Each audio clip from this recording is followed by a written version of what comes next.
नमस्कार दोस्तों, मैं डॉक्टर अविनाश, टीचर और एक लाइफ कोच। इस बार आपने मुझसे बहुत ही सेंसिटिव टॉपिक अपनों के मृत्यु से उत्पन्न दुख पर मुझसे कुछ जानना चाहा।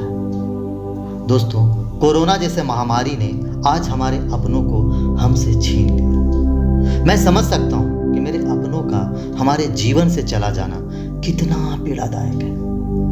आपके प्रियजन जिसे आप बहुत प्यार करते थे, खो दिया, बेवक्त खो दिया, जल्दी चले गए। बहुत अफसोस में हो आप। मैं ये नहीं कहता कि वो अफसोस खत्म हो जाएगा, गायब हो जाएगा, वो रहेगा। वो तो उनका प्यार है। अगर प्यार ना होता तो अफसोस ना होता। ये तो उनके प्यार की गहराई है जो अफसोस में झलक रही है। दोस्तों, दुख खोने से जुड़ा है। चीजें, परिस्थिति और इंसान जब हमारे जीवन से खोते हैं ना, तो हमें दुख होता है, जिनमें इंसान के इस दुनिया से चले जाने का दुख अधिक गहरा होता है। हम अधिक पीड़ा में चले जाते हैं। दुख के इस पीड़ा के साइकोलॉजी को आपको समझना होगा। चीजें, परिस्थिति और इंसान में हम चिपके रहते हैं। हम यह मान बैठते हैं कि इनके होने से ही हमारा वजूद है। अगर इनमें से कुछ ढह जाता है तो हमारे जीवन में खालीपन आ जाता है।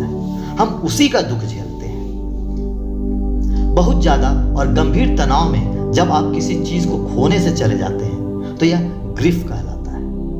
ग्रीफ एक सब्जेक्टिव फीलिंग है, एक एहसास है या शोक की अवस्था है।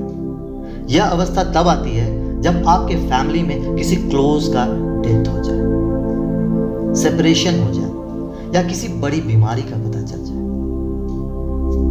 आज कोविड ने हमारे अपनों को हमसे छीन लिया।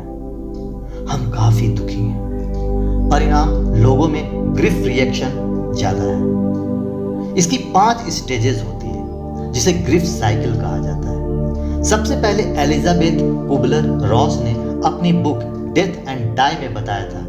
इसमें इन्होंने बताया था कि ग्रीफ की 5 स्टेजेस होती है, जिनको डावडा भी कहते हैं। डावडा यानी डी यानी denial, A anger, B bargaining, D depression और ए एक्सेप्टेंस।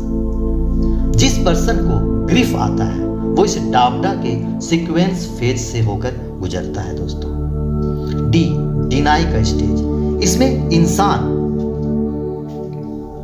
जो उसके साथ घटा उनको स्वीकार नहीं करता है, ट्रुथ को एक्सेप्ट नहीं करता है। वो यह मानता ही नहीं है कि उनके अपने जो उनके काफी क्लोज थे वो अब इस दुनिया में नहीं है। ये फर्स्ट स्टेज है दोस्तों। एंगर स्टेज सेकंड स्टेज होता है। इसमें इंसान गिल्ट भाव में आ जाता है। मेरे साथ ऐसा क्यों हुआ? भगवान पर गुस्सा, खुद पर गुस्सा, नर्स पर गुस्सा, हॉस्पिटल में तोड़फोड़ की घटना। ये सारी एंगर स्टेज में होती है। बार्गेनिंग, इस स्टेज में इंसान सौदेबाजी करता है। भगवान प्लीज उन्हें ठीक कर दो, बदले में मेरी जान ले लो। ये भगवान, ये डेथ का न्यूज़ गलत हो, बदले में रोज मंदिर में पूजा अर्चना करूंगा, इत्यादि। फोर्थ स्टेज डिप्रेशन का स्टेज है। इसमें इंसान बिल्कुल उदास हो जाता है। उसको अपना जीवन निरर्थक लगने लगता है।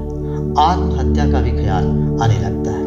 यदि आप अवेयर नहीं रहे, हेयर एंड नाउ में नहीं रहे, तो आप खुद ही अपने जीवन को तबाह कर देंगे। दोस्तों, एक्सेप्टेंस फिफ्थ स्टेज होता है, जहां इंसान स्वीकार भाव में आता है। अब जो हुआ सो हुआ, जिसको जाना था वो चला गया, लौट कर आ नहीं सकता। अब आगे क्या किया जा सकता है? एक होप, एक आशा अपने भीतर जगाता है। दोस्तों, कोरोना के कारण आकस्मिक दुख का प्रभाव लोगों में ज्यादा है। कोविड ने हमारे अपनों को हमसे छीन लिया। परिणाम, लोगों में ग्रीफ रिएक्शन ज्यादा हो रही है। जितना जल्दी हो सके ग्रीफ से आपको बाहर आना होगा। आपको समझना होगा कि ये जीवन एक लीला है और हम सब लीला के पात्र हैं। सब लोग अपना श्रेष्ठ रोल निभाने के लिए आए हैं और फिर चले जाएंगे। आपके अपने जो आपको छोड़कर चले गए, उन्होंने अपना बेस्ट रोल निभाया। इस सृष्टि के लिए अब विशेष रोल निभाने के लिए चले गए हैं।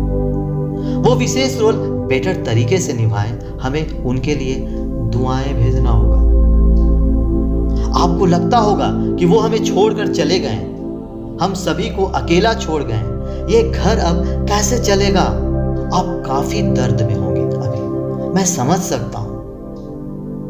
पर ध्यान से सोचिएगा जरा, किसका दर्द ज्यादा है, आपका या जो आपको छोड़कर चले गए उनका। आपने तो एक रिश्ता खोया है, हाँ आपने तो एक रिश्ता खोया है, पर उन्होंने तो अपना शरीर और अपना सारा रिश्ता खोया। किनका दर्द बड़ा है। हर सोच आपकी उन तक पहुंच रही है, उनके मनोस्थिति पर प्रभाव डाल रही है। वो कितना हेल्पलेस फील करेंगे जब आप शिकायत करेंगे कि क्यों आप हमें छोड़कर चले गए। हमारे अंदर की एनर्जी, जिसे हम सोल भी कहते हैं, जब इस शरीर को छोड़ती है ना, तब उनका कैचिंग पावर काफी हाई होता है। इसलिए आपकी बात उनकी आत्मा में रिकॉर्ड हो रहा होता है। आप उनके लिए अच्छे वाइब्स निकालें, आप उनके लिए अच्छे वाइब्स निकालें। अपना दर्द से पहले उनके दर्द को दूर करें। उनका नया भाग्य बन रहा है, वो नए शरीर में गए हैं, उनको भी सुकून की, शक्ति की, दुआओं की जरूरत है। क्योंकि ऐसे समय पर वो गए जब वो काफी तकलीफ में थे। एक खालीपन, एक अधूरापन उनमें भी है। हमें दुआओं और शक्तियों से उन्हें मजबूत बनाना है, ताकि उनका अगला भाग बहुत श्रेष्ठ हो। हमें समझना होगा कि मेरा रिश्ता उनके ड्रेस, उनके कॉस्ट्यूम, उनके शरीर से नहीं, मेरा रिश्ता उनके साथ है। सोल टू सोल कनेक्शन है। हमारा रिश्ता हमेशा आपके साथ रहेगा। हमें यह भी समझना होगा कि हमें जो छोड़कर गए हैं उनका नया जीवन शुरू होने वाला है, नया भाग्य बन रहा है, नया रिश्ता बनने वाला है। आपका नया शरीर बहुत हेल्दी हो। Happy new life. हम यहाँ ठीक हैं, हम सब एक दूसरे का ध्यान रखेंगे। आपने बहुत कुछ सिखाया है, हाँ आपने बहुत कुछ सिखाया है हमें। आप निश्चिंत रहें, हम सब ठीक हैं। ये पॉजिटिव वाइब उन तक हमें पहुंचाना होगा, यही सुनना वो चाहते हैं। अपने घर को पवित्रता से भरिए और अपने जीवन को जितना जल्दी हो सके दोस्तों नॉर्मल कीजिए। आप हमेशा हमारी दुआओं में